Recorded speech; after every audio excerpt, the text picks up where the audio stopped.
자, 오늘 저희가 준비한 소식은요. 한국은 지금 스파이들의 천국이라는 그런 얘기가 나오고 있습니다.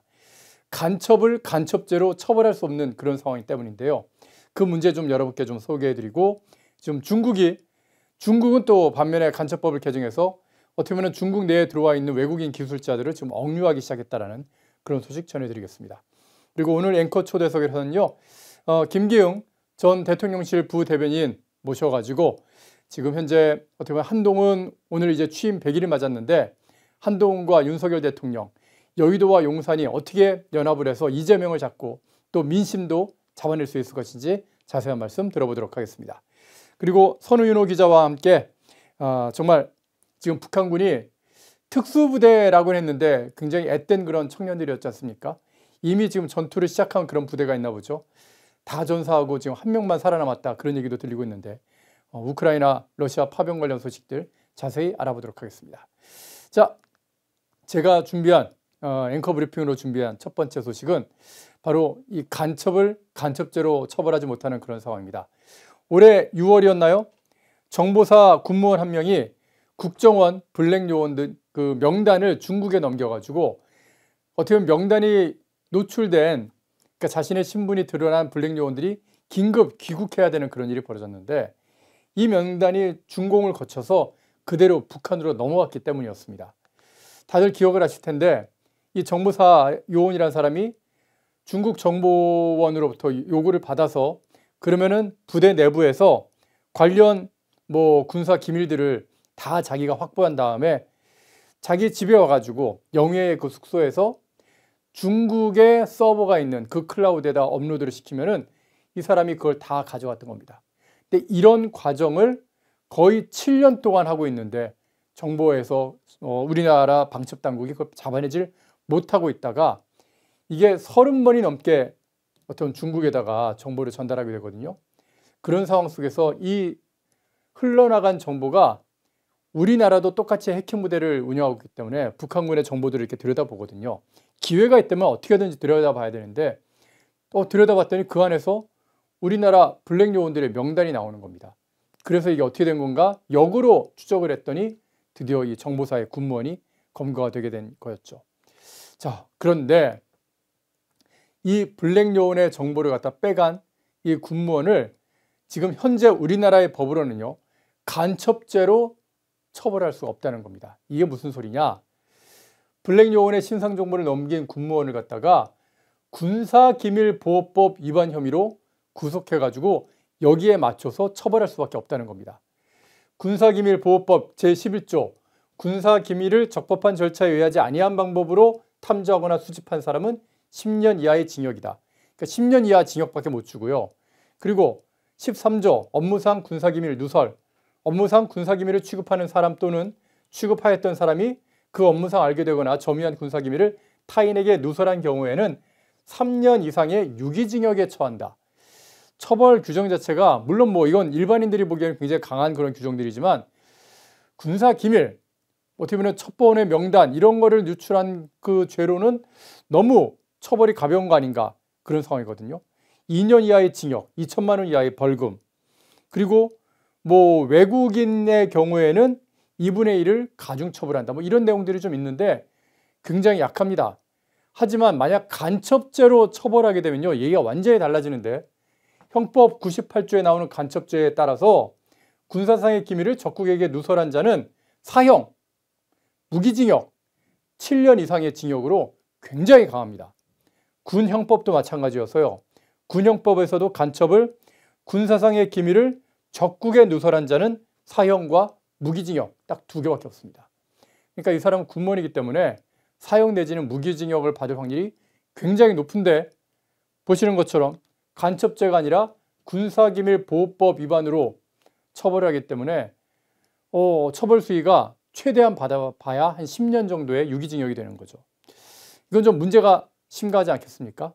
왜 이런 일이 벌어졌냐면 바로 이 적국이라고 되어 있는 이 적의 개념이 우리나라의 법에는요, 적을 북한으로만 규정을 하고 있거든요. 대한민국 외에 다른 나라들, 그러니까 군사상의 기밀을 외국에 누설한 자라고 되어 있다면 그러면 그 군무원은 사형이나 무기징역 7년 이상의 징역을 처벌받을 수가 있습니다. 간첩죄를 적용받을 수 있는 거죠. 그런데 이걸 적국으로 딱 제한을 걸고 있기 때문에 우리나라의 법상 적은 북한만 돼 있어서 그러니까 간첩죄로 처벌을 못하는 상황이 된 겁니다. 한국만 지금 간첩죄 처벌이 불가능한데 다른 나라들은요, 뭐 간첩 및 검열에 관한 미국의 법률을 보게 되면 미국을 위해하고 외국을 이롭게 할 문서나 도화 등을 누설하면 최대 사형. 셉니다.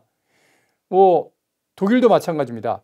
독일에 불이익을 가져오거나 타국에 이익을 제공하면 그러면 뭐 1년 이상의 자유형 그러는데 이 얘기는 위에 형이 없다는 겁니다. 사형까지도 가능한 겁니다.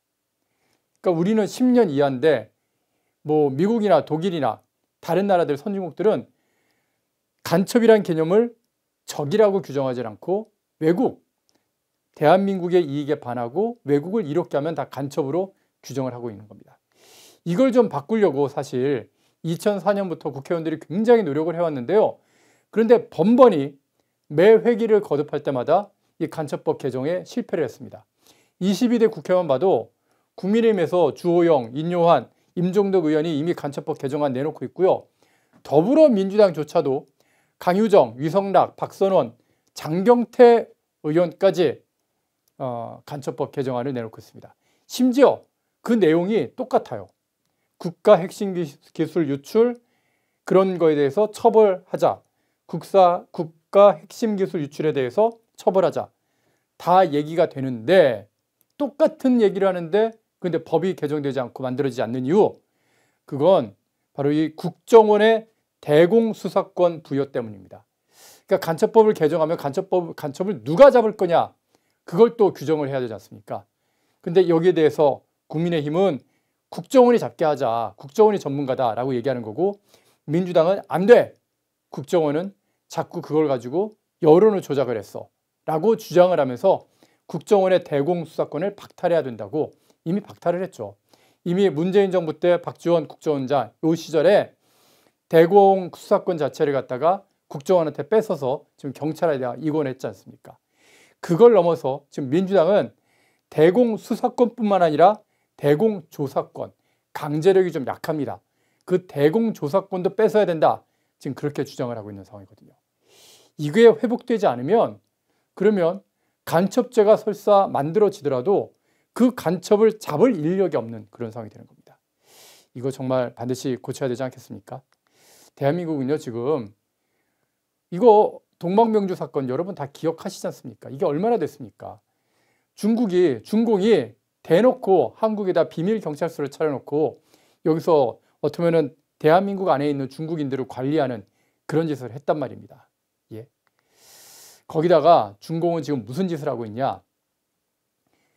어떻게 보면 미국과의 경제전쟁이 심화되면서요, 자기네들의 기술 인력을 갖다가 보호하겠다라는 그런 기술을 유출을 막겠다라는 그런 명분 하에 자기네 나라 와서 일하고 있는 외국인 기술자들을 지금 간첩죄로 얽어매가지고 정말 눈에 걸면 뭐 귀에 걸면 귀걸이, 코에 걸면 코걸이라고 뭐든지 이유를 걸어서 간첩죄로 억류해서 그들의 기술을 지금 빼내려고 지금 하고 있습니다.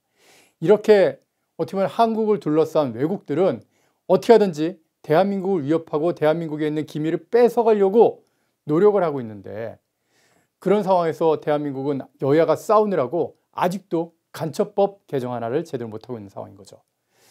자, 이렇게 웃고 있는 이 두 인간, 푸틴과 김정은, 이들로부터 대한민국을 지키기 위해서라도 이들이 보내고 있는 그런 간첩들로부터 대한민국의 정보를 지키기 위해서라도 지금 간첩법 개정은 빨리 좀 시행돼야 되겠다, 이렇게 정리를 할 수 있겠습니다. 모두가 숨죽이고 침묵하던 시절, 펜앤마이크는 앞장서 자유와 민주를 외쳤습니다. 자유파 정권 탄생을 위해 싸웠습니다. 2024년에도 펜앤마이크는 쉼없이 달려갑니다. 민주주의 체제수호의 선봉이 되겠습니다. 왜곡된 대한민국 역사를 바로 세우겠습니다. 2024년에도 펜앤마이크를 응원해 주십시오.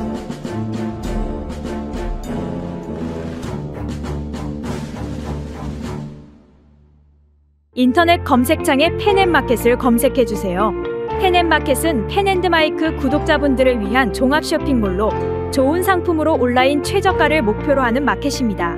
많은 관심과 사랑 부탁드립니다.